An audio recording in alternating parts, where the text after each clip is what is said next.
Welcome, ladies and gentlemen, to a show I wish I didn't have to do. I'm Chad. He's the glorious one, Marcus. Marcus, firstly, how the hell are you? Good man. Always a good time anytime I get to talk to you about pretty much anything. But like today's gonna be a dour one for us specifically as long time TNA ride or die, if you will. You've been on the TNA fan wagon since like what, 2010, 2009, 2008? Yeah, actually before that, yeah, I came in like I wanna say 2006, 7. 2006 or 7? Okay. I started in '02, not Die Hard. I don't want to, portray this as anything it wasn't. I had a friend, used to watch some tapes with him. He would get some TNA pay-per-views. It was dope. Really got into it late 2004, early 2005. They popped up on Fox Sports.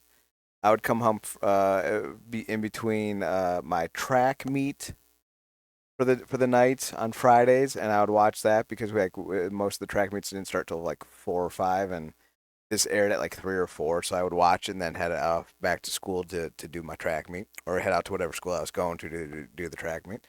It moved Spike, got into it real hard on Spike. Been diehard in this shit ever since. Watched every weekly pay per view, either during the time it was airing or in retrospect. Watched every 3 hour pay per view, every Twitch special, every one night only, every Impact Plus event, TNA Plus event. I downloaded Zonify to watch the Border War show, which actually had some pretty decent talent that I've never seen before, so that was cool. I have seen just about, if not completely, every taped, televised, broadcasted, or available TNA show in any format since the inception of this company. I have seen all of the World Wrestling All Star pay per views, which had a lot of TNA talent on near the end. I saw XWF, which featured some talent that would eventually join TNA. To say that I've watched more TNA than most fans have watched pro wrestling would not be an overstatement. I need you to know I'm not a WWE fan. Never really have been. In the early 90s, I got into it because Bret Hart was cool as shit. They had the Steiner brothers, that was dope. Tatanka was my dude. But I was always a WCW guy. Late 90s roll around, I get back into it a little bit, watch it more regularly, especially after Benoit, Malenko, Guerrero, and Saturn show up because they were some of my favorites in WCW. Kind of fall off wrestling as my main thing from about '02 to '04. And then I got back into it pretty heavily. Would watch Raw and SmackDown regularly. Love SmackDown. SmackDown between like '03 and '07. Late '07 was some of the best wrestling television I'd ever seen. Love tuning in every Friday nights. But TNA has been my longest serving promotion. Dabble with Ring of Honor. I like New Japan. I adore MLW. I love checking that shit out. I've watched Lucha Libre. I've watched Japanese wrestling promotions with names that you'll never remember and I can't pronounce. When I tell you I've seen every TNA show, not, not an exaggeration. And when I tell you that this was by far, single handedly, the worst show I have ever seen, not just in terms of booking, but promotion, execution, quality, it is not a statement to be taken lightly. I am not a bandwagon fan. I am not only watching this shit because WWE is involved. I am not some AEW sicko that wants to see other wrestling promotions succeed or fail because WWE or AEW. I watched a little WWE now and then. I dabble with AEW. I have been watching TNA through the through the Fox. What was it? Fox Sports America, Fox Sports, whatever it was. Syndicated shit. Destination. Fox. Was that what it was? Destination Fox Sports or something like that. When it was a syndicated thing that they were doing.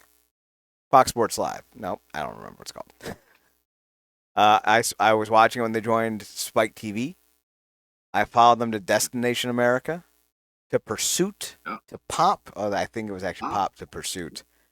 Then to Pop. Destination Yeah. America. Not to, then to Access TV. I was one of the first people to subscribe to TNA's streaming service, TNA On Demand, in like 2010 or 2011, whenever it was that it launched.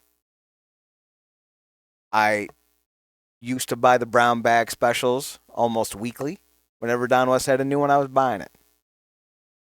I Okay. have so much stupid TNA merch and memorabilia. It's not even funny. I've seen TNA live multiple times. They've only come to my region twice, and I've been to both shows.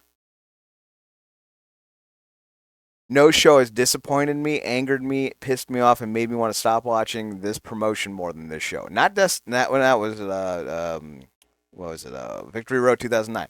That one looks like goddamn WrestleMania 19, my personal favorite WrestleMania by comparison. I would rather watch Jenna Morasco and Charmel have that terrible 6 minute whatever that was, because it wasn't a match, than watch this show again. We're going to go into detail why. Because everything that they could do wrong, they did. And I cannot believe that was a thing. Let's start with the pre show, which I was actually quite excited about. Not the Elegance brand, never the Elegance brand. Ash by Elegance is a terrible wrestler. Dana Brooke is not a good promo. She's not an interesting character. She has had so much lip filler and Botox, she doesn't look like the person that we found, 15 years ago, 10 years ago in WWE. And unless you knew that that was Dana Brooke, you would never know. She looks so chemically enhanced. And it's so distracting when you know that she used to be so beautiful and now she looks like some of these women that you see on TV with that support certain politicians. We won't name names. And it's like, why would you do that to yourself? And she still sucks in the ring. When she was a little powerhouse, there was something to her. Like she had the jacked muscle. She was kind of like a less talented Jordan Grace. And then she became a less talented Charlotte Flair. And Charlotte Flair's already not that talented. I hate to break it to some of y'all. She ain't. And I'm having to sit through this woman's terrible wrestling for 2 years. Now listen, the inspiration are not the Hart Foundation. They're not the Hardy Boys. They're not Kyle Riley and Bobby Fish. They're not, pick a tag team. They're not. They're entertaining as shit, though. And on a televised wrestling promotion, being entertaining is enough. And you don't put the belts on them because why? Why are we still dealing with Ash by Elegance? You can literally divert everything, give Heather Reckless and what was her name, Maggie Lee, full control of this brand, allow them to grow their wings and to actually engage in this product and to make name for themselves. And instead, we have to sit through yet another kind of okay, maybe bad match from fucking Dana Brooke. It's not happening, folks. Like she's been doing this for 11 years. And she hasn't gotten better in 11 years, and we're still sitting through her fucking matches. I'm done with that. Fucking cut her, move on. I don't care if you don't want to pay top talent in terms of name value.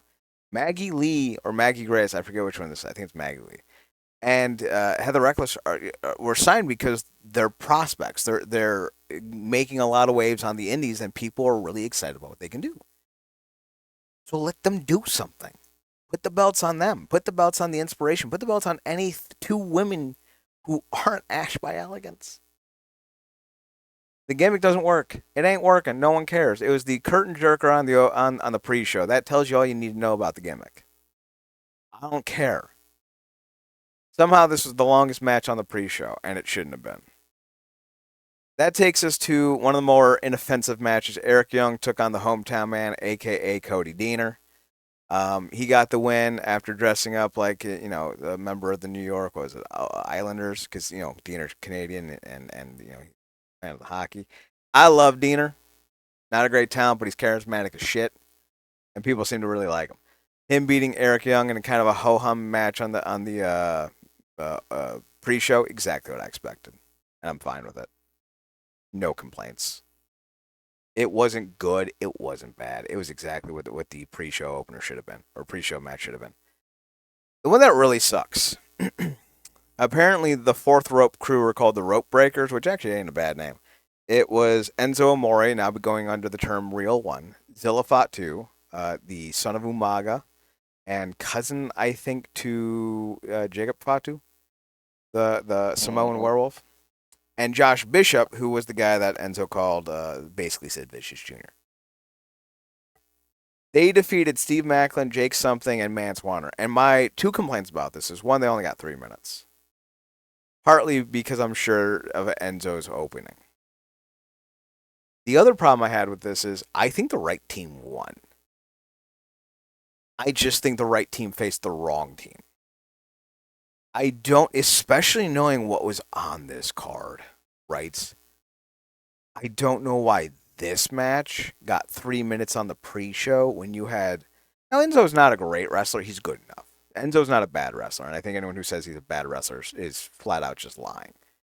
But Zilla Fatu's a stud, even though he can't keep himself out of trouble. And Josh Bishop should be a name people are talking about for a future world champion. They shouldn't be beating Steve Macklin, Jake Something, and Mance Warner. In fact, that should have been a triple threat match on the main card. And I don't know why it wasn't. And I especially don't know why it wasn't when we get to the fact that the Indy Hartwell Tessa Blanchard match went as long as it did. I don't understand what the fuck that was about. So the trio from fourth rope, the rope breakers defeated Macklin, Something, and Warner in 3 minutes. And Jake Something's been posting a lot of photos of him with other wrestlers and other companies. He might always do that. I don't follow his social media account enough to say he doesn't, but Marcus, he's the one who took the loss in this, and I have to imagine that if he lost to Real One in 3 minutes in a pre-show main event after the run he's been on and the possibility of him winning this title from Macklin, I too would be perturbed if he is, in fact, perturbed. That's the pre-show. Marcus, any thoughts on it?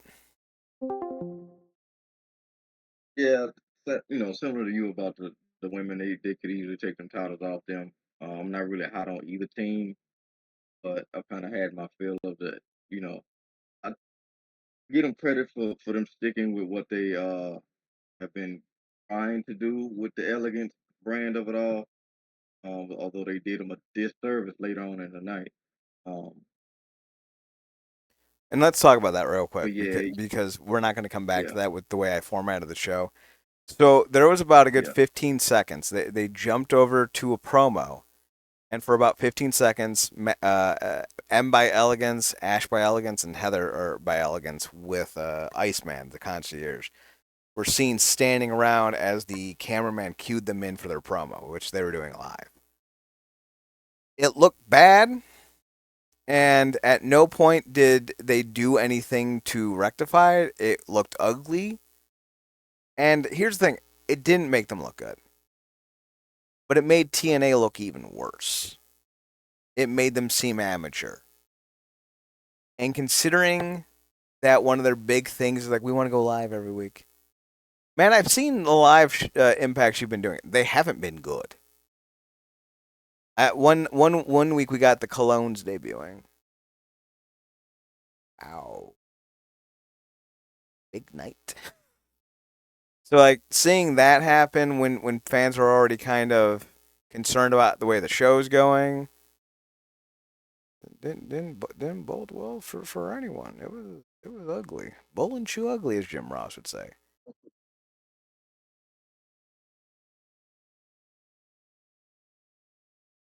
I think we can. Yeah, it Yeah. was. Any final thoughts, Marcus? Yeah, just it would have been like you said about the last match. If something is gonna be that guy, like I feel like he should be on a certain run anyway, just because I feel like he has a lot of potential and somebody else they should be pouring into. Um, but again, it just seemed like they get in their own way when everything they kind of need is right in their hands. They just drop it. So I don't, also like you said, Enzo took up probably more time than he needed to. Um, this was just kind of a lopsided night, more so on the con and the pro side, and the sad irony is the pre-show kind of gave you a prelude to it. That's the part that kind of sucks the most.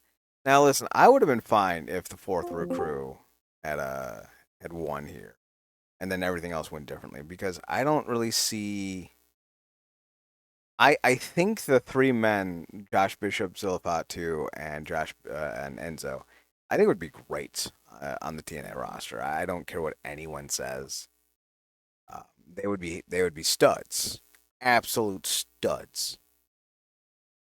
So like them winning, not even close to the worst thing ever. That being said, they didn't need to win in 3 minutes, and they didn't need to beat Steve Macklin beating anyone. They didn't need to beat Jake something beating anyone else.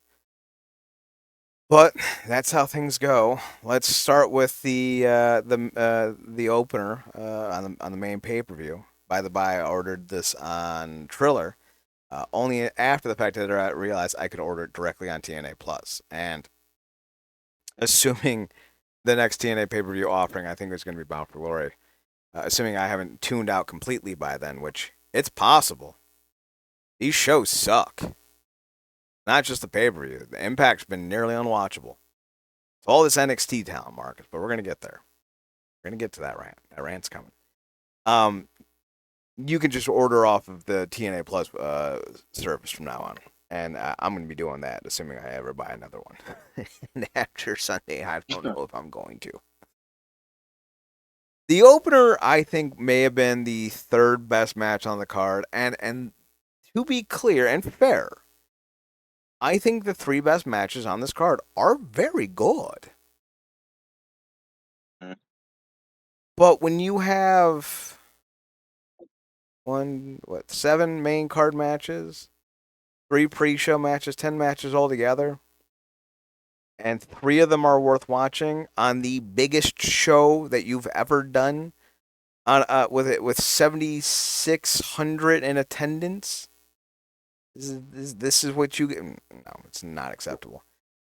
Mustafa and Cedric have great chemistry together. Fantastic.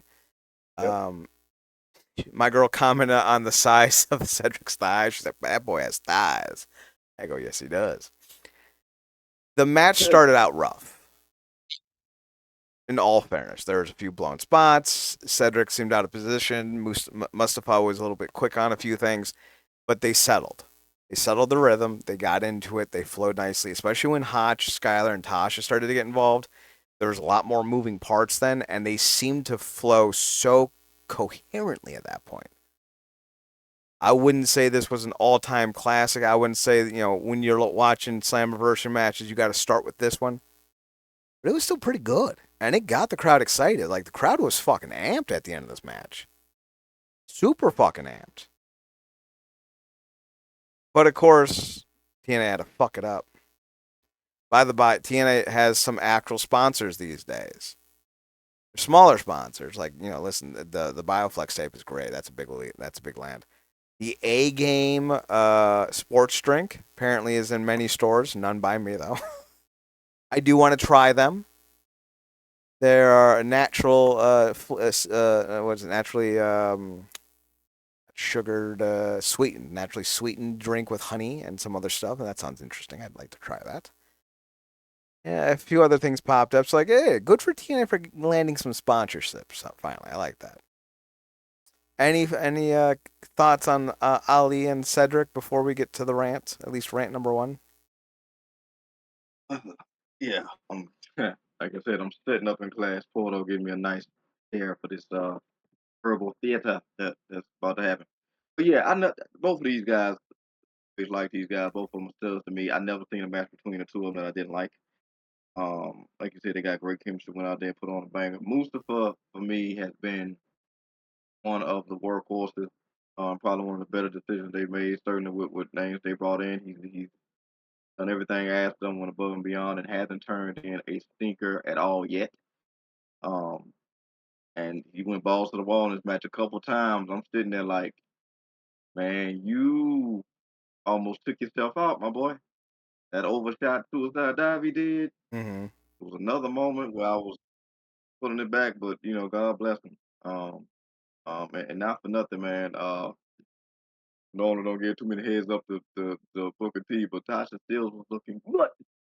I'm gonna do say so myself. Um, but yeah, they kicked it off with a bang, man. Like I said, these two really can't have a bad one, and hopefully, they managed to get Stead to stick around. But they certainly tried to start things off on a positive note. I give them that. They did. They did. And then they didn't. So the more TNA brings in the NXT talent, the more TNA becomes unwatchable garbage because NXT is unwatchable garbage. I know there's people who like Trick and they like his entrance and the whoop that trick and yeah. He's a C plus wrestler at best. On any other company and Hi. on any other card with any other talent, he is closing out the pre-show. He is the third dude out of the battle royal. He is the extras in the back.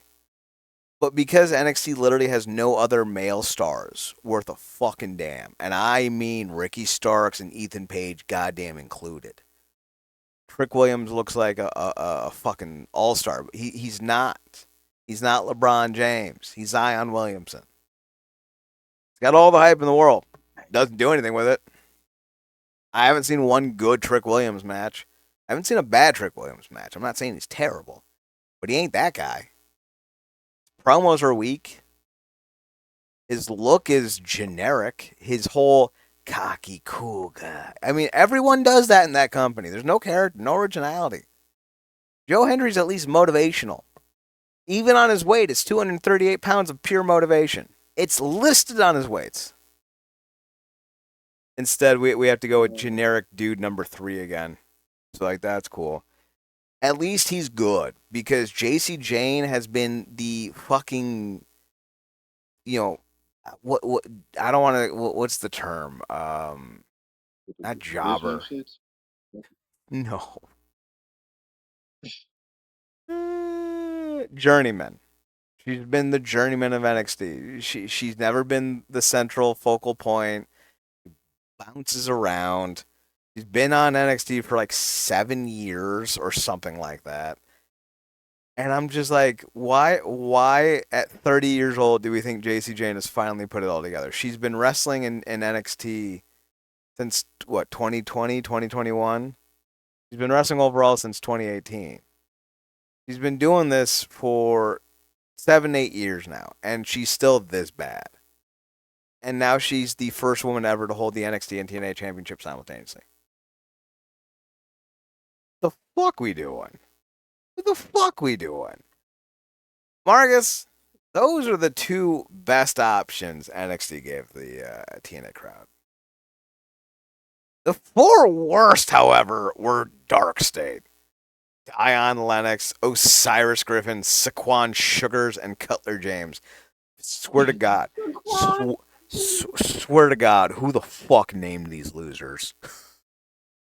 Shaquan Sugars, man. Isn't that what it is? Saquon Uh, Sugars? Cigars? Whatever it is, it's bad. I think they have like a that that collective that 3 years in wrestling between them. that just sounds like the name you give somebody in a movie you have for a guy that catches a girl cheating. It's like you cheated on me with a bastard named Shaquan fucking Sugars. It sounds like a name I would have come up in like 1997 when I was playing, what was that, WWF Attitude. I had a tag team with my buddy. We were Dunk and Dino. My guy was a guy who would slam dunk you off the top rope, and his guy was a BMXer. That's what this is. He's Shaquan Barkley, but he's got a little bit of sweetness to him, so he's full of sugar. I swear to God, that's how they pitch these fucking names. I guarantee you. These four Oh man. numbnuts should never be on television, let alone pay per view. And Marcus, I want to be very if they're listening, I don't fucking care. They're terrible. They single handedly killed the crowd, and then somehow Indy Hartwell brought them back to life and killed them again. These four douches, these four Mount Rushmore assholes, were so bad that they took a crowd that was literally popping for 40-year-old Cedric and 40-year-old Mustafa Ali and got them to be quiet. And I don't want to hear anything, well, yes, Matt Cardona, Brian Edwards, and JDZ. All three of those dudes are workers. They're not a fucking headliner. You don't want to put JDC in the main event. But they're fucking workers. They can put together a 6-star match. Not 6-star. I'm thinking out of 10, not out of 5. They can put on like a 6.0 out of 10-star match. They can do a 3.0 out of 5-star match. They're not shit. And yet these Dark State Maroons made them look like amateurs, and they're not. Eddie Edwards, who has half a cartilage left, and maybe part of his hip left, wasted his last good years carrying these four turkey gobbler douche nuggets for 6 minutes. They invented and tried to do every high spot, big jump, just to get the crowd, and they didn't care. And why? Why? What? They were doing a storyline with Cardona and the system, and all of a sudden, the system has to help Cardona beat Dark State. What the fuck? This is one of the stupidest fucking storylines I've ever seen. It's one of the worst goddamn matches I've ever seen. If I literally, I don't care who the fuck thinks they're good. I don't care if Shawn Michaels like these are the four best guys I've ever seen. They're gonna be bigger than us and Taker. I don't care. I don't care if the Pope said, preordained that these four men will save the world from the Antichrist. I don't care if Cutler James and Saquon Sugars and Deion Lennox and Osiris Griffin know the cure to cancer. I would fire these four fucking assholes the minute this match ends. I'd call them. I'd call their mothers. I would tell them how fucking ashamed their mothers should be that they birthed such useless human beings. And then I would fire their mothers. And then I'd call them and fire them. Because these four numbnuts should never be on pay per view, let alone television again. They are the worst thing I've ever seen in wrestling. And I mean, ever. Worse than the goddamn Spirit Squad. Worse than Mike Sanders trying to be a cruiserweight champion. Worse than whatever the fuck Jethro Holiday was trying to do, Trevor Murdoch in 2002 TNA with his fucking incest cousins. Worse than the goddamn Psycho Puppet Dwarf. Worse than Vince Russo telling Mark Madden to go on commentary and tell the world that Bill Goldberg went off script at New Blood Rising 2000. This stable is worse than Mark Madden's commentary, which I think has been number one with a fucking bullet. The worst thing to ever happen to wrestling. Dark State is terrible. They are terrible and they are irredeemable. I thought we threw this shit out when Mustafa Ali stopped doing that goddamn terrorist stable in 2020. And somehow they're back. Like fucking zombies in a goddamn fucking movie. Like they came back. They came back from the dead. And now they're even douchier and stupider. And they have the worst fucking names in wrestling. Mark, like, swear to God, these names are fucking terrible. Deion Lennox, because like what? I'm pretty sure Deion Lennox is one of the African American gentlemen. Is he British? He's not. He's from goddamn Washington State. So why is he named after two British heavyweights? I don't get it. Osiris Griffin. Griffin's already a mythological animal, and Osiris is already a mythological god. You combine them into one of the worst fucking names I've ever heard. You could have gone with Osiris. You could have gone with Griffin. Both of those would have been fine on their own. Instead, you gave me two stupid fucking names. Quan Sugars. Who? His name is Copeland Barbie. For Christ's sakes, he had a wrestling name already given to him by birth, and you gave him a worse wrestling name. Are you kidding me? He could have been Copa Barbie. He could have been a Playboy. The name writes itself. And then Cutler James. Marcus, hand to God, I had to look up to make sure that this wasn't Steve Cutler.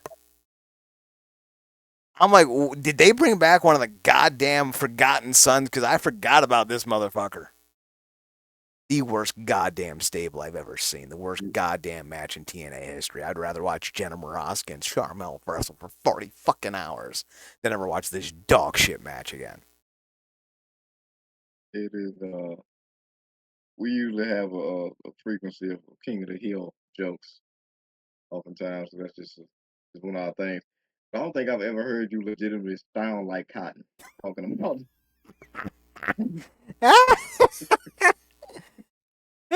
Yeah, this was Oh terrible. yeah, yeah. Fucking terrible, man. That was the worst match on the card. The most disappointing match on the card comes next. Indy Hartwell. The crowd was dead. The crowd was like, why did we watch that? That was TNA literally only gave them 6 minutes and 45 seconds. Not because they're like, well, we had to save time for anything, something else. They knew that these four Dark State weirdos were terrible, and they could not afford to give them anything longer. This was not a situation where, oh, well, we had to cut something. No, you really didn't. You could have moved this match that we're about to talk about and the Dark State match to the pre-show. Moved the Knockouts tag titles and the 6-man to the main show and had a much better card. But here we are. Indy Hartwell's trash, by the way. She's awful. I liked her gimmick. I liked her character. Her whole thing with Sam Shaw, I was super into it. I'm like, man, her relationship, her legitimate relationship with Steph Delander, should make for an amazing tag team. The hysteria and hilarity that will come by pairing those two back up and the inspiration to tag team gold comedy will write itself. Then someone's like, hey, you know what we should do? Put Indy Hartwell in there against Tessa Blanchard for nearly 16 minutes. Listen, my girl is a big fan of female sports. I took her to the Masha Slamovich Killer Kelly dog collar match the first time around when they came to Columbus. She thought it was enthralling. She's like, this is so much drama. I love it. Within 4 minutes, she had stopped watching this pay per view and walked out of the room because she was bored. Now, eventually, she came back. But, like, this woman will do anything for me. She loves me in ways that I don't deserve and cannot describe.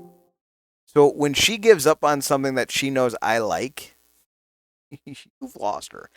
And considering that this specific show, was catered to fans who had stopped watching TNA, fans who haven't watched a lot of TNA, fans who may not have ever watched TNA, to know that literally the Venn diagram of casual viewer that you are hoping to get walked out and stop caring about your show on match 2.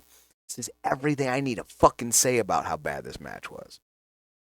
Tessa Blanchard's a racist, I think. I don't know that she is for sure.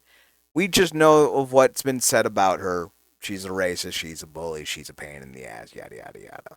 Her comments recently about being offended at her original contract offer that allegedly Scott D'Amore gave her before he was fired shows what a pathetic loser she is, because she's untouchable. And not in the way that, like, Cody Rhodes is untouchable. She's untouchable in the way a leper is untouchable. No one else wanted to deal with her. CMLL gave her a shot because their women's division was drying up. They were losing talent left, right, and center. They needed someone who could work, and Tessa had the ability to cut promos in Spanish. That's why she got hired in CMLL. She rehabbed herself a little bit. Let's not take away anything away. We had zero reports of her being a problem in CMLL. They loved her down there. So much so that when she did eventually agree with to work with TNA, she wanted to keep doing CMLL dates out of respect for the company. Fair. She's not a good person. At least hasn't been. To say she's a bad worker would be a lie. She's the top 5 most talented and athletic women in the game today. I don't care who's in your top 5. If you're not putting Tessa in there on a pure talent basis, you're lying. And Tessa couldn't get a match out of Indy Hartwell worth watching. Now, I think part of that has to do with the fact that Indy Hartwell is not an athlete. Like, she's not athletic. She's in great shape. She can lift weights. She can run. She's not an athlete. She's not nimble. She's not graceful. She's not fast. She doesn't have any real power behind her. She's a physically fit young woman who isn't very good at wrestling. Putting her in there for nearly 16 minutes against Tessa was suicide. It was one of the dumbest decisions, and it nearly killed the crowd permanently. Now, thankfully, near the end, the crowd came alive a little bit, but they knew that this match was a goddamn dud, and it was just wholly unwatchable. And I cannot believe they did this to Indy Hartwell, because one, she's not that talented. You should know this by now, because much like some of these other former WWE rejects, she's been doing this for a while. This is her 9th year in wrestling. She's a finished product, folks. After 9 years, we know what you are. Like we don't need it. Well, she needs more time. No, she doesn't. She is what she is. She isn't very good, and you need to know that. I don't know why we don't know that. I don't know why we're like, oh my god, I can't believe these guys who struggled and sucked everywhere they went, suck and struggle in here. I never thought that'd be possible. Really? Well, fucking Christ. Maybe, I don't know. Watch something? Read something? Check the reviews. Go online. Watch a match. I swear to God, it'd be like signing, what's her name? What was Naomi's tag team partner's name? Ariana? Ariana Andrews, is that her name? Yeah, Cameron. Yeah. Cameron. There it is. It'd be like signing Cameron, like, oh my God, I didn't know Cameron couldn't wrestle. The fuck you mean you didn't know? It's like signing Zach Gowen and being like, oh my God, he's got one leg. Yes, he does. It's his whole shtick. What the fuck? I don't know why this company exists anymore, because they keep signing the worst fucking possible talent they can get and then putting out absolute goddamn dog shit and then being surprised, like, what do you mean you didn't like it? The president of the company's like, I'm just glad everyone's talking about our show. That's almost a direct quote verbatim. Never mind that we all fucking hated it. Like, Yeah, Christ. what's his name? He's Benny at this point. Silva, right? Something Silva? Carlos Silva? Yeah, yeah, Is that it? yeah, Silver. He's definitely Benny at this point. Which Benny? There's a few Bennies. It's just constantly telling people it's all good while being on the wrong side of the river. That Benny. Yes. Me My and girl me and my girl will Chad, appreciate that reference. O'Connell. O'Connell! O'Connell, like, Looks like I've got all the horses. Hey, Benny, it looks like you're on the wrong side of the river. Yes. and it's even more tragically ironic because NXT looks like um Imhotep back in TNA up against the wall. TNA is going, Yeah, pretty much. I've never seen a sluttier performance from anything, let alone a wrestling company, with the way TNA whores itself out for fucking NXT. Holy God. Oh, we have to fire this NXT wrestler. We'll sign him. We'll sign him. They're not good. It doesn't matter. We'll sign him. We'll sign him. We'll sign him. What are we doing? Have some goddamn. I don't know. Maybe pretend. Maybe pretend that you're actually like a real wrestling company. Astounding that you They can't. were quirkless, but over here they can be deadly. No, that's not how that's working. How that's working, and you talk about Indy sucking for most of the match. This is ongoing as the crowd is only on one narrative, and that's reminding everybody of how they feel about Tesla. They So did if not Indy stop could chanting. wrestle, that only added to the suck. Yeah, that only added to the suck because the crowd has constantly unanimously voted. We don't give an iota. She could come out there with a sign saying she cured cancer and a person who she cured with of the cancer, and they still wouldn't care.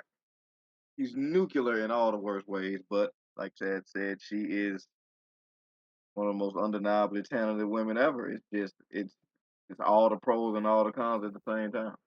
I feel bad for the former Alicia Fox because they only stuck Victoria Crawford with Tessa Oh, because she's black, and they're trying to be like, no, she's not racist. She has a black friend.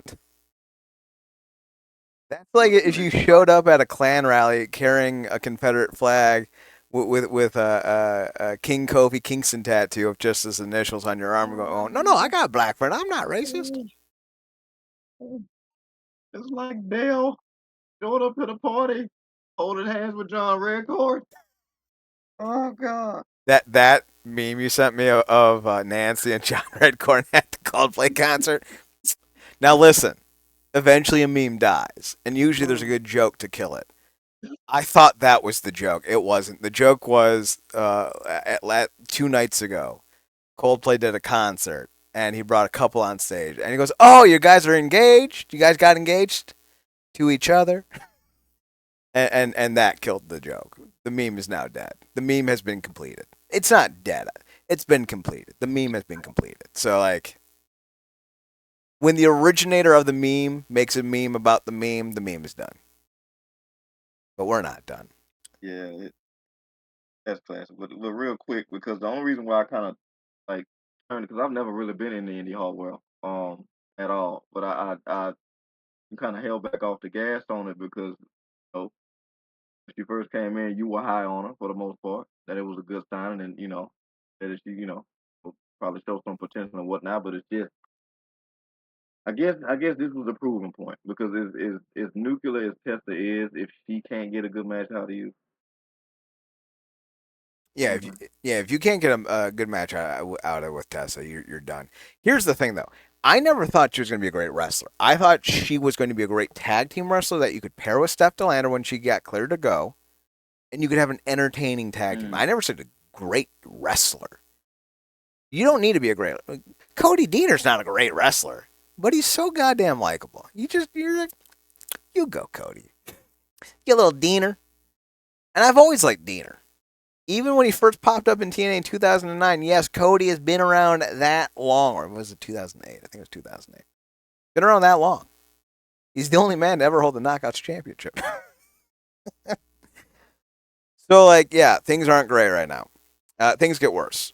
We go to the next women's match. All the women's matches on this card have sucked. Not a good one. Not a good one in sight. This used to be the standard for women's wrestling, the Knockouts division. Every single match they've had sucked. Just absolute dog shit. JC Jane, one of the most average wrestlers I've ever seen, has the charisma of butter. She has the taste of tepid water. She is the Honda Fit of cars. She is me, myself, and Irene of movies. She is standard definition in human form. Now gets to go down in history as the first woman to ever hold the NXT Women's and the TNA Knockout Championship simultaneously. Now listen, I think Masha Slamovic's title run has been disappointing. Just like I thought Jordan Grace's last one has been disappointing. Just like Jordan Grace's NXT run has been, hear it again, disappointing. I did not need to see JC Jane win. And I love how the narrative for like Yellowbone and some of these other TNA diehards who refuse to admit the shit they like is shit is that, well, now the TNA talent can chase the NXT talent in the Bound for Glory and kick their butt. It'll be a full-on invasion. The locker room will rally, and we'll go in there and we'll take the titles back. Cool fucking story. I don't care. Because that means I have to watch more JC Jane. I have to watch more Trick Williams. What's Tony D'Angelo? I don't want to fucking watch 6 inches taller Nunzio in 2025. Like, if it was like Braun Breaker, if it was fucking who is the guy that Trick turned on?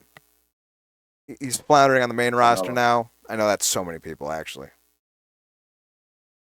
Yeah, Carmella, my boy, Yeah, Carmelo Hayes. if it was Carmelo Hayes, if it was Julia, if it's fucking now Fraxian was dope. That was cool.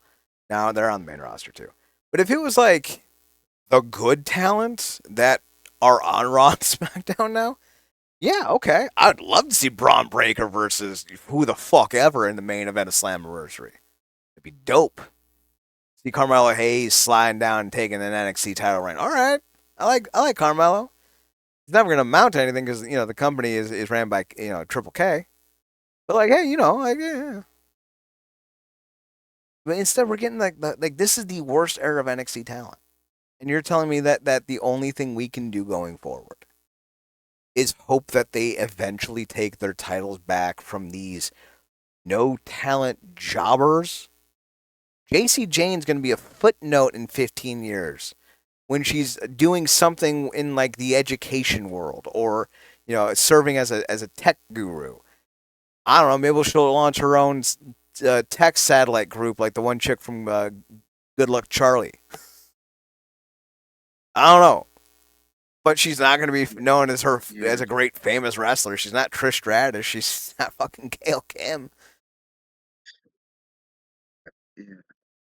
God bless her. She's the third in the group that isn't that good. That feels like a Timu version of another group that also really wasn't that good. Um, but sold enough sex appeal to make it work. Um, yeah, usually don't try to poo-poo the women, but yeah, this is we talked about why we felt that Jordan's wasn't too good because she didn't have competition enough to meet her, and then she had that banger with Monster, but it's not like she had a roster full of monsters to have that reign against. And then Monster is just he's kind of running into the same problem on top of the NXT flights of it all. So it's been duly disappointing. And now with it like this, at least if it would have went Jordan, uh, it actually would have made more sense. I still didn't want the title to get dropped, but if it would have been Jordan as the NXT Women's Champion and they ran that back and both belts with the Jordan, at least I wouldn't be wincing at it to a degree. But this is just, this is not it. Regardless of whether they cheated or not, yeah, it's not good. If it was Jordan, if it was Vakur, Julia, even Roxanne Perez, at least then it was a talent, right? At least then it was a fucking talent. Even Yeah. Natty, even though she's broken down and her knees are shot and all of her matches suck because she's 42 and she's been wrestling 300 times a year, of course her body's going to be wrecked at this point. Even if it was Natty, I could at least be like, it's Natty. I would prefer if it was 10 years ago, Natty, but like it's Natty. Instead, it's JC James. What the fuck? At least now, though, I get to do a little bit of the praising because this may be a contender for match of the year. Leon Slater and Moose was great. My girlfriend got back into the card around this time. She loves Moose. She thinks he's adorable. Mm. She loves Leon Slater. She thinks he's adorable. She dubbed this match Moose and Squirrel, like Rocky and Bullwinkle. Hmm. She likes the little squirrel being Leon Slater. I'm like, hey, that's adorable. She goes, you can use that joke on your show. I'm like, I will. Listen, it's not the best joke in the world, but it is pretty apropos. And if they ever become a tag team, yeah, they're going to be dubbed Moose and Squirrel by us. It's the way it's going to be. This was a fantastic match. Moose was working hurt. I think his hips are bothering him. I think his lower back's bothering him. I'm not sure which exactly, but he was definitely not the most agile I've ever seen him, especially on his run in the X Division. And even then, he still put on a banger with Leon Slater, and it boggles my mind that anyone would ever trash Moose as a wrestler. He's one of the best big men to ever do it. And like his biggest crimes are he was married to a woman who made claims about him that were never proven true, and he reps TNA, and he defends Tessa because they're friends. I'm sorry, we have a president who is friends with a pedophile. I'm not going to be bent out of shape about Moose. The sin meter on him hits maybe a 3 out of 10. Most Catholic priests hit 7, and I'm Catholic. I can make that joke. On a bad day. No, on a good day, it only hits 7. So like Moose hitting 3, this is not the worst thing. I hit a 2.5. I bet Marcus hits a 2.5, if not a 3. I know he's a dirty scoundrel. That's why he's one of my better friends. Because we're dirty scoundrels together. My fellow dirty scoundrel, I'm gonna let you take this because I feel like I've been ranting all the show. What did you think of Slater and Moose? Look, of all the things they got wrong on this show, they got everything about this right. It was the time. God bless Moose, like you said, he taking some time off. Moose has been, the I forgot what he calls himself in the terms of TNA, but he's been one of the emblems on a Mercedes, if you will, for them for as long as he's been in the company. And we've me and you specifically followed Moose like since Ring of Honor. Originally came in with I think Mike Bennett, and we have seen him progressively get better to the point where he has been, uh, one of the names that you go think about in years to come when you talk about TNA. Definitely a future Hall of Famer. Um, it's really been cool to see him get to that point where he became a multi-time world champion and what he's done with the X Division. He really is, to your point, like you said, developing one of the better big men that doesn't get the credit he deserves. And the fact that in all the turnovers that we've seen, both with the talent and the regimes, he's been consistently loyal and waved that flag at times when he probably should either throw it down or broke it over his knee. He stood tall, he's still waving it. And he did everything he could, regardless of what condition he was in. I mean, he didn't even look good on one of the runs for the Spears in this match, but he got it done. And he looked great on the entrance. The match was executed well for the contrast and styles and size. And this was from bell to bell, and even after the match, which we'll get to, this was perfectly executed. Of all the things they got wrong on this show, they got this right. This young man deserved it. It was time. It was his time, and I hope his run reflects, um, the way they executed this win, because it was damn good, and I'm proud to see the young man do his thing, and the fact that this match didn't kick off the show, because they usually kick off the show with the exhibition, but they held it in the regard that it should have, and that it felt special. So yeah, kudos to these two, man. They put on a banger. So he's been in the company since 2016. He's pushing a decade. His first match was against now excommunicated wrestler David Starr. He has been a stalwart in every single year. Let's see.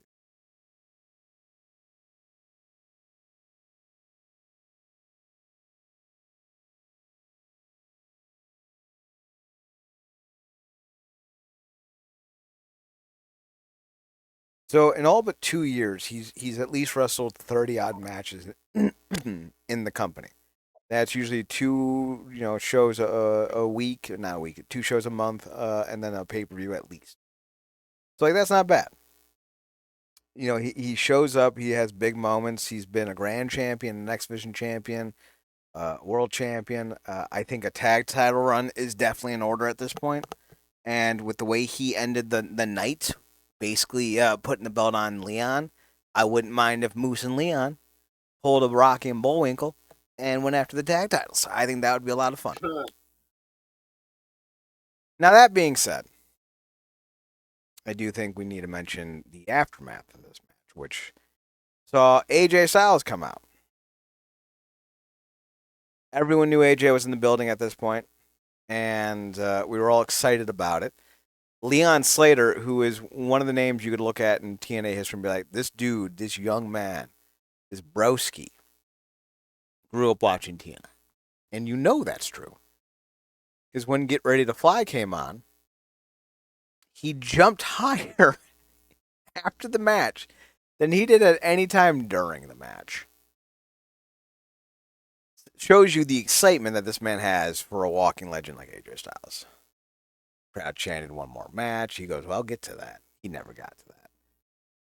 He put over Leon Slater. It was a bit disjointed. Promo lasted longer than it needed to. He kind of kept going back to Leon Slater being the guy. And listen, that's what he should have done. But like the promo just kind of felt uninspired and hastily done. And then we come to find out that he was supposed to do something with Frankie Kazarian, but it was canceled because what was it supposed to be, according to the internet and according to some people I talked to, the promo was supposed to allude to a match against Frankie at Bound for Glory. Both Styles and Frankie are the last two members in TNA. Well, I shouldn't say the last two members in TNA because AJ was just kind of stopping over for some tea. They were the only two members available for this show who were part of Fortune. The idea was that they were going to build off of it, possibly do something to hype up, Styles possibly being at Bound for Glory and taking on Frankie. The WWE is not committed at the moment to letting AJ Styles wrestle in TNA. They'll take all their titles. They'll embarrass them. They'll make them bend and spread, reach underneath and cough. But actually let one of our better talents, people who would pay that would actually pay money to see, show up on your show. Sorry, whores don't get washcloth treatment. And that's kind of what this feels like. It feels like the WWE is spitting on TNA after finishing on them, being like, no, no, I'm done now. You can go. And TNA is like, but I thought we were dating. And WWE's like, no, no, this is a booty call and you're getting paid for it. Get out. You disgust me. And it's like, wow, okay, well, that's fine. Oh, Chad, That's Chad, you abusive. got to say it because it's on TV right now. I got to say, what? What's on TV? Willie Walker. Got to say the line. TNA's walking out. TNA's like, well, I thought we were dating. You get nothing.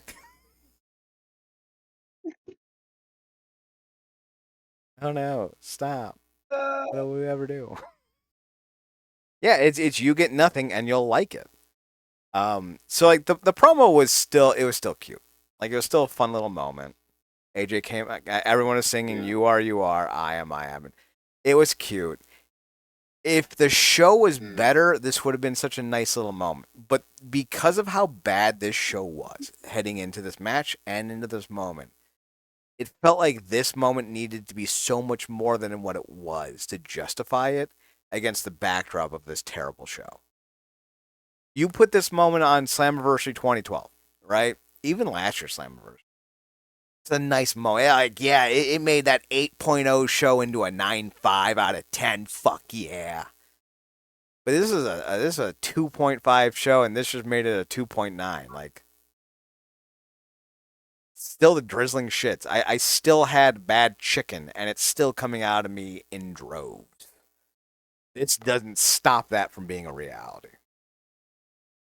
The tag team title match came next, and listen, the X Division title storyline was great because it was Moose and Leon Slater in a rematch, but it was also Leon Slater chasing a record, the youngest X Division champion ever, and Moose chasing a record, the longest reigning X Division champion ever. It was a great storyline because it made it possible for both men to seemingly be the one to pick to win. The tag title match was the Nemeth are the champions.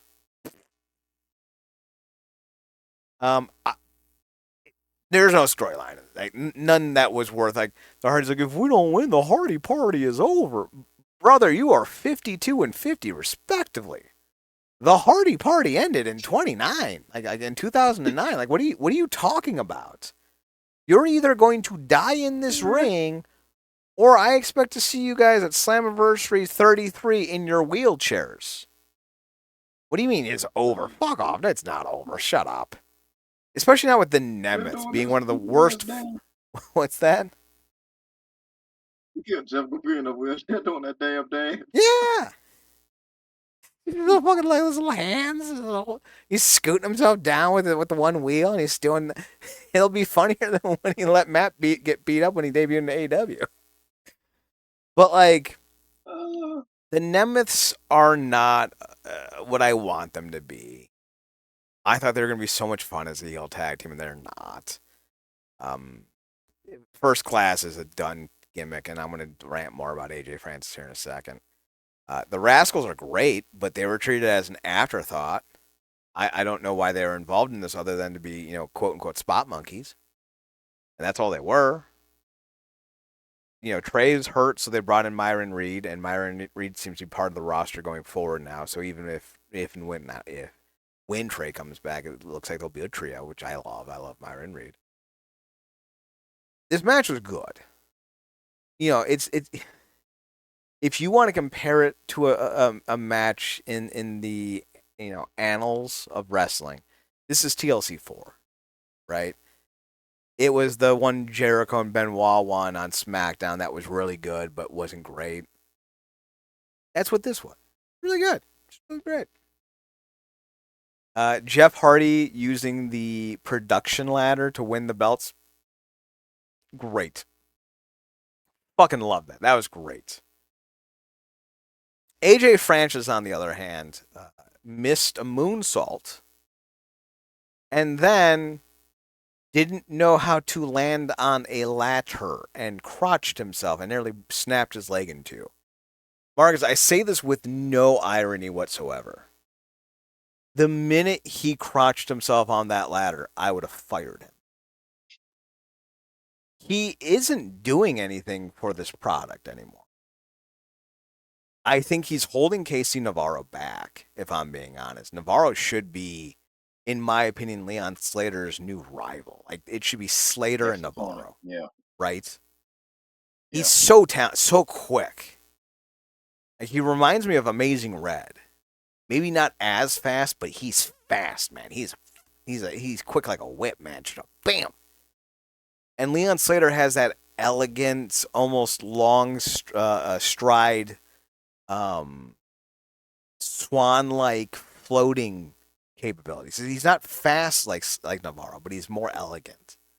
His moves seem a little bit more refined and a little bit more stylish.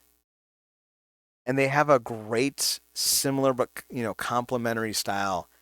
I think it'd be amazing television. But he's stuck with AJ Francis, so here we are. The Hardys win. Good match. Fire AJ Francis. Terrible. Fucking terrible. Throw him and Ash by Elegance in the first goddamn dumpster to a OVW that you can find.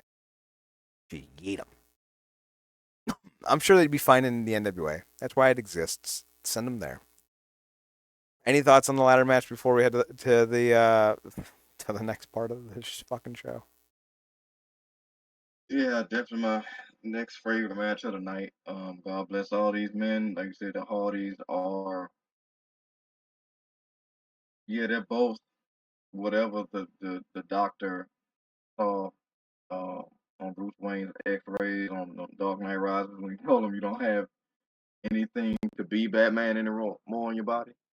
Um, that's what they are. But I think this TNA run has allowed them to prolong that. Even with everything that they've done, Jeff is committed to being Jeff Hardy even at that stage, and Matt. They are as in good a shape as you can hope two men could be at their age and stage with everything they've gone through in wrestling. And that spot that Jeff did was brilliant. As for AJ Francis, I give him credit for um, going balls to the wall, But thinking about it now, I wonder what shape his balls are in, considering what happened to him.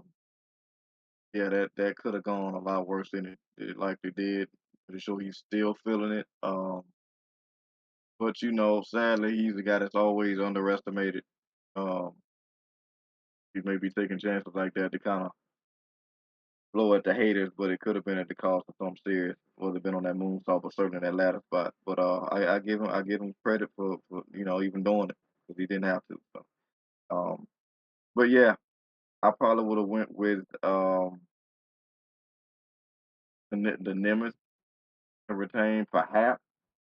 Uh, but I heard somebody else say that they basically gave it away when it was like, it's either win this or we kind of retiring or something to that effect. So it kind of gave that away. And look, they big money, they big draws for the company. Apparently they stay in till wee hours of the morning to make sure everybody get an autograph and pictures. So what can you ask more than that? So, but it'll be interesting seeing who takes it off of them. It's probably going to be You the know who their next opponent? Rascals. What was that? I was saying because we know who their next opponents are. Yeah. Yeah, I wouldn't say the next opponents, but we know who they're facing at Bound for Glory. The Hmm. Hardys will square off one last time against Devon and Bubba Ray. Team 3D, the Dudley Boy. Now, Bully Ray is one of the most self important assholes in the history of wrestling. He was, at best, a fine worker who cut some entertaining promos when he changed up things enough. He was an old man on Twitter, and he would tweet and harass people about his tweeting and called his phone the fire breathing Twitter machine. It was cute. We giggled. His heel run started off pretty good as Bully Ray. His turn as club president for Aces and Eights had promise. But outside of that, like 15 months, no one cared about Bully Ray outside of his tag team, and even his tag team had started to dwindle. Now, his tag team, there's a lot of people going dramatically off the fucking rails. Team 3D, the Dudley Boys, is one of the greatest tag teams of all time. Shut up. They are not one of the top 5 tag teams of all time. They're not even one of the top 20 tag teams of all time, but they are a Hall of Fame tag team. For what they did in ECW and TNA alone, they are a Hall of Fame tag team. Period. Now, that's like saying, well, yeah, but like Robbie Alomar is a Hall of Fame second baseman. That's like saying like, Eli Manning's a Hall of Fame quarterback, but like that's the end of the Hall of Fame is right there. Not wrong. But let's stop pretending that they were dog shit. Because they weren't. Bully Ray is an insufferable prick. Does not erase his legacy in this business. He is not an intelligent prick, nor is he an intelligent Hall of Famer. He is the Boomer Esiason of Hall of Famers in pro wrestling. He is like if you took Tom Brady. No, better analogy. He's like if you had Michael Jordan doing baseball coverage. Doesn't mean he's good at it. Yeah, he played it. It's sport. Wasn't good at it. May understand it, but he doesn't know it. And that's kind of what we're having here with Bully Ray. And unfortunately, like, yeah, people have gone too far off the rails on that one. As far as seeing them one more time, Bully and Devon will face off with the Hardys at Bound for Glory 2025. I was fine when the Steiners took on Team 3D in 2007 at Bound for Glory. I'm not going to sit here and be like, oh no, the hypocrisy. I'm not going to do that. I don't know if this is going to be a good match. I don't know if it's going to be a bad match. I'm actually mildly intrigued at this because this is a match that will cater to longtime fans. The problem is that this announcement came on this show. This show is dog shit. And I feel like everything that was on this show by proxy will be tainted to some degree.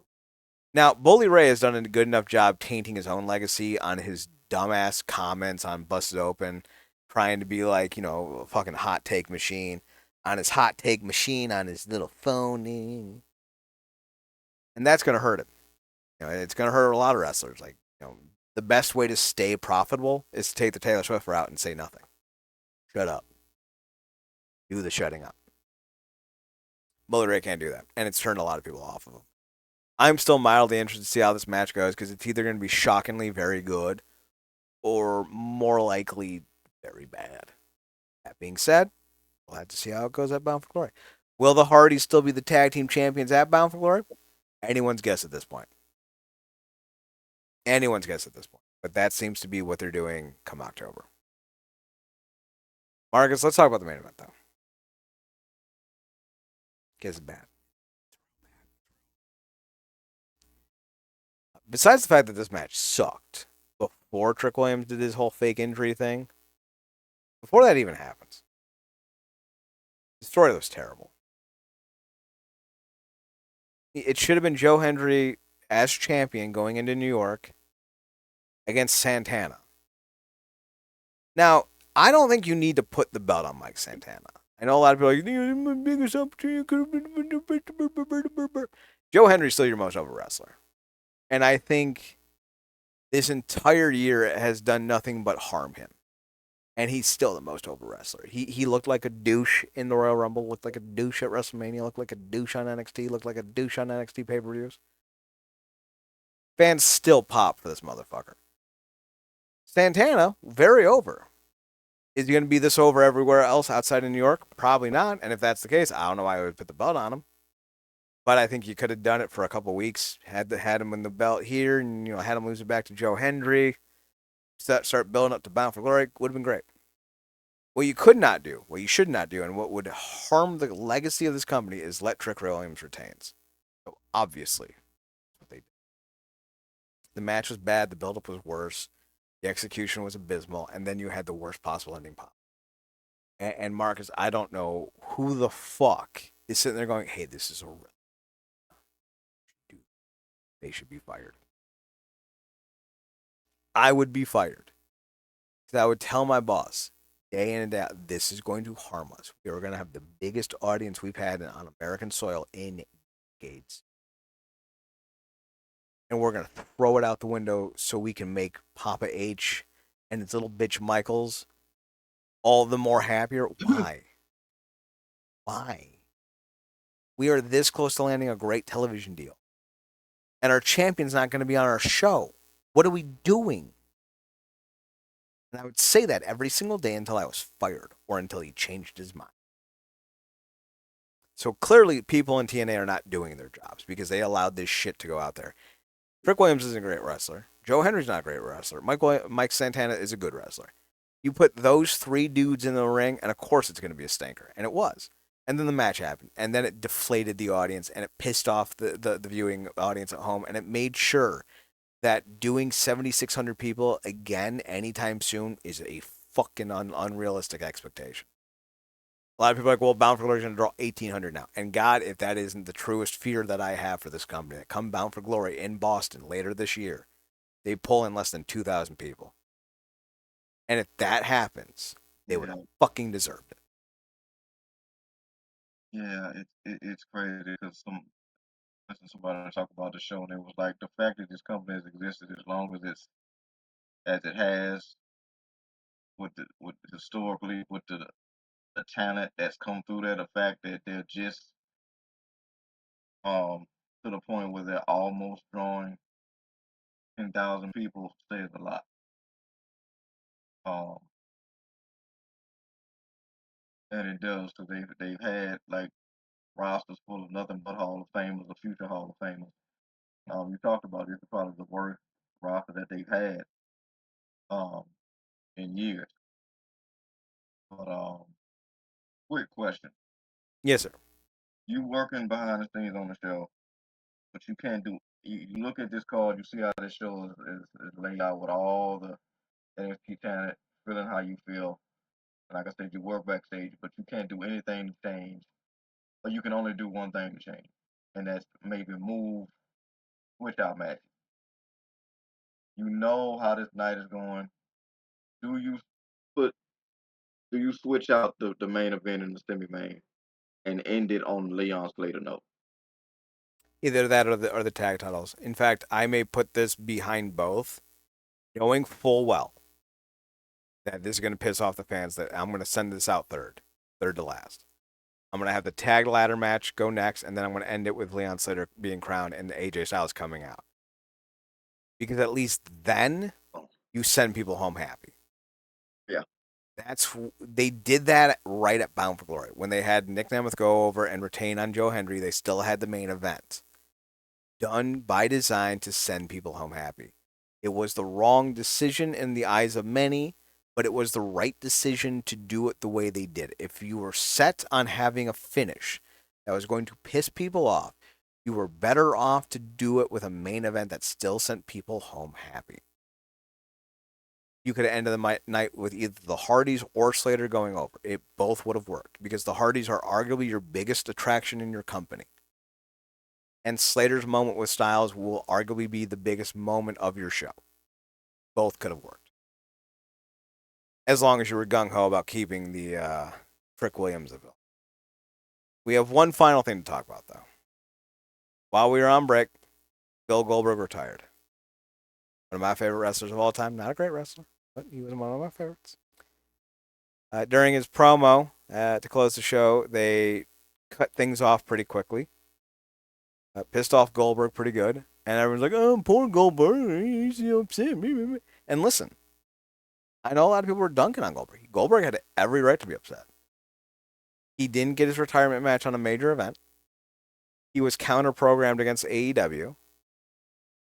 His main event match with Gunther was fine. And considering how bad his knees are, that's about as best as you can get. And then during his farewell speech, the thing that was built around this whole show, win or lose, is saying goodbye. You cut him off in the middle of his goodbye. Bill Goldberg has every right to be upset. Marcus, do you agree with that though? Yeah, I mean, it was weird because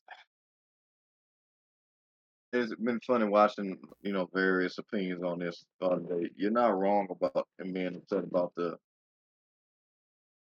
issue with the speech at the end. Although, even though it was like almost rocking the hard place because I guess they had it hard out because they, network TV and whatnot. Then obviously they let him do his thing. He gave a great speech. They uploaded it on YouTube. That those views have gone crazy. But yeah, it's just interesting because ultimately what he talked about, I guess they knew about this in January. Um, but for whatever final reason, either I just didn't prioritize it enough to really allow him to set it up the way that he wanted to, because ultimately what he came up against, and I heard somebody else talk about this, they were never going to run he was never going to take priority when the thing that they were pushing, kicking off January, was John Cena's retirement tour. And this was something to get done, get off the calendar, kind of get in, get out, get good. I don't know if they necessarily knew how it was going to go. When he was talking about it in the interview, I don't know if in his mind either he wins the title because of situations they put him in before or whatnot. But I'm like, if there's any part of him that thought that this match could have went the other way, it almost for me disqualifies every other problem he had, because that is not the way to go. It serves no purpose. He doesn't need to have another match. Luther doesn't need to lose. He already screwed over both the Fiend and Kevin Owens. So yeah, it's a lot of stuff behind the scenes that I'm pretty sure they didn't say. Um, but I feel like he got about as good of a match as he was going to get with somebody that clearly uh, put in the work to make sure the match went better than it probably had any right to be. And like I said, he gave a great speech. Felt like he had almost everybody that he loved in his adoptive hometown. I don't know how he had the scenario set up in his mind, but I thought it went fairly well. And my biggest thing going into the match was I hope he doesn't do anything to further injure himself past what he's already feeling with his knee and God knows whatever else he's dealing with. So um, for me, I'm kind of just in the middle, but I'm not as big of a fan of Goldberg as you. So Yeah, I don't think Goldberg's mom is as big a fan of him as I am. I'm not saying that my fandom of him makes sense. Just saying that it Yeah. is. Don't dissect it. Don't explore it. Just accept it. I wanted better for Bill. I wanted better for Goldberg. But he didn't join TNA in 2010 when I hoped he would, and he was taking helicopter flights with Eric Bischoff. Should have happened then. He would have had a great run, I think. Maybe would have helped a lot with the company at the time. Yeesh. But he didn't sign there. Didn't sign with AEW. Instead, he came back in what was it, 2016, 2017, something like that with WWE. Had a decent run. I liked his matches with Brock Yeah. and then him winning the title and all that. It was dope as shit. But then he kept coming back and having worse matches and wrestling worse wrestlers and like, shh, great. But he's retired. He's nearly 60. He looked as good as he possibly could, especially with his knees. I think match wise, he got the best match he was possibly going to get. I just wish that he had gotten his promo. That's all. Fucking Bret Hart. Yeah. Closing out the show, I want to dropping talk about. the curtain early on him. What a dick. That's going to do it for tonight's show, though. We'll be back next Tuesday. I don't know what we're covering. Marcus and I will have a text exchange later in the week to figure that out. We might look at year 2 of TNA, or we might look at something else. I don't know. For us, the website, realnerdcorp.com. Check us out there on the Twitter at NERDCRP. We're also on YouTube and Twitch at Wrestling Underground. Check us out there. Marcus, you're on Twitter at Paradox Kid, PARADOXKID. That's me. You can also find him on his other podcast, The True Penny Show, TruePennyShow on Twitter. Check them out there. True Penny Show posts their shows and the links to the shows on Twitter. Check them out. You can find me on Twitter at ChadNerdCorp, CHEDNERDCRP. You can also find me on the Instagram at ChadSphoto at CHESPHOTOHUT. Check me out there. You can also find the show. Yeah, that's everything. Thanks for tuning in. Thanks for checking us out. Thanks for giving us a chance for members always to watch more wrestling. And Marcus, take us home.